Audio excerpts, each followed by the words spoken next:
Salut à tous, bon aujourd'hui on se retrouve, j'ai un petit souci avec la 407. J'ai le coffre qui s'ouvre plus, c'est une maladie sur ces voitures. Moi ça vient juste de m'arriver, la voiture elle va avoir 22 ans. Donc ça va, il y en a ça arrive beaucoup plus tôt. J'ai fait attention jusque là, mais bon avec les enfants, ils font pas attention.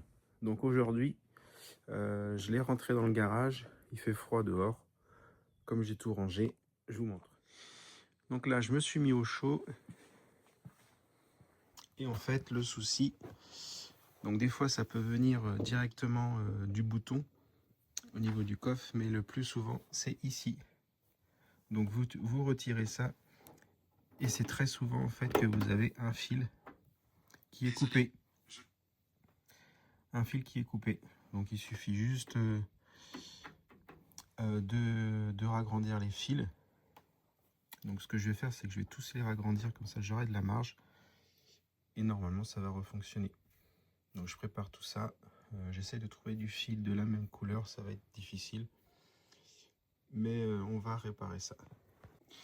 Donc pour cette réparation, j'ai pas mal de restes de fils que je garde toujours, c'est pratique. Et on va utiliser des choses comme ça. Donc ça en fait, vous passez votre fil dedans de chaque côté. Et au milieu, vous avez de l'étain. Donc en chauffant toute la partie plastique, l'étain il va fondre, il va souder les deux parties. Et la partie rouge, c'est une gaine rétractable, ainsi que toute la gaine. Et ça va venir tout prendre, tout fixer. Et ça, c'est vraiment pas mal. Trois fils de la bonne couleur, mais j'ai pas de vert, donc je vais mettre du violet, c'est pas grave. Il n'y a que 4 fils.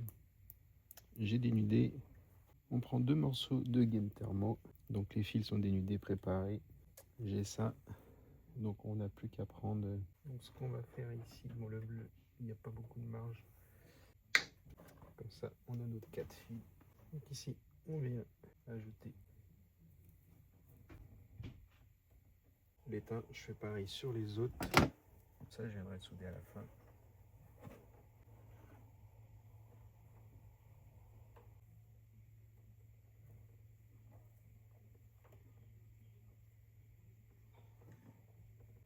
Vous mettez bien la partie d'étain au niveau des fils de cuve. Ensuite, avec un petit chalumeau.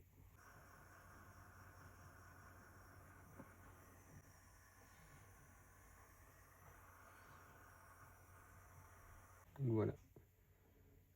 Tout est fixé. Ce que je vais faire, je vais juste les connecter et voir si ça fonctionne.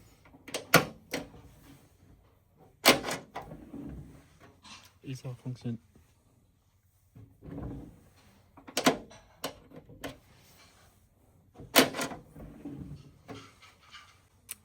On va remonter tout ça. Déjà, on va rajouter une petite gaine ici pour protéger tout ça. On n'oublie pas de placer ça.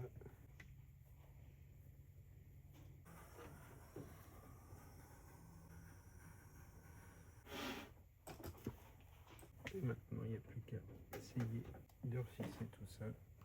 Bon bah voilà, tout est ok. Je vais vous montrer ce que j'ai fait, tout fonctionne.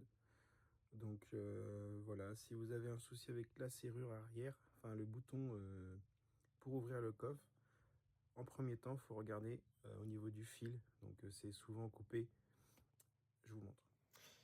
Donc là, j'ai remis du collier. Bon, j'ai pas de gaine qui pourrait se mettre dessus. Il faut que j'essaie de trouver une gaine comme ça, souple, que je peux rentrer.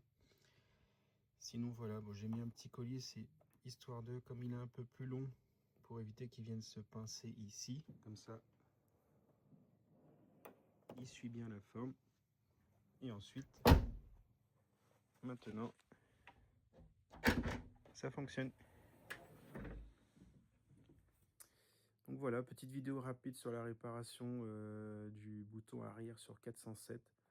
Donc ce qu'il faut savoir, c'est que c'est très connu sur les berlines. Et en général, ça arrive plus tôt. Moi, j'ai de la chance, c'est arrivé à... Là, elle va avoir 22 ans, donc c'est déjà pas mal. Prochaine vidéo, on va réparer une porte arrière qui se ferme plus à clé. Donc je pense que c'est au niveau du solénoïde de la centraliser. Je vais voir soit racheter directement le boîtier et le changer, ou voir s'il est réparable. À bientôt pour une prochaine vidéo. N'hésitez pas, abonnez-vous, partagez, likez. Allez, ciao!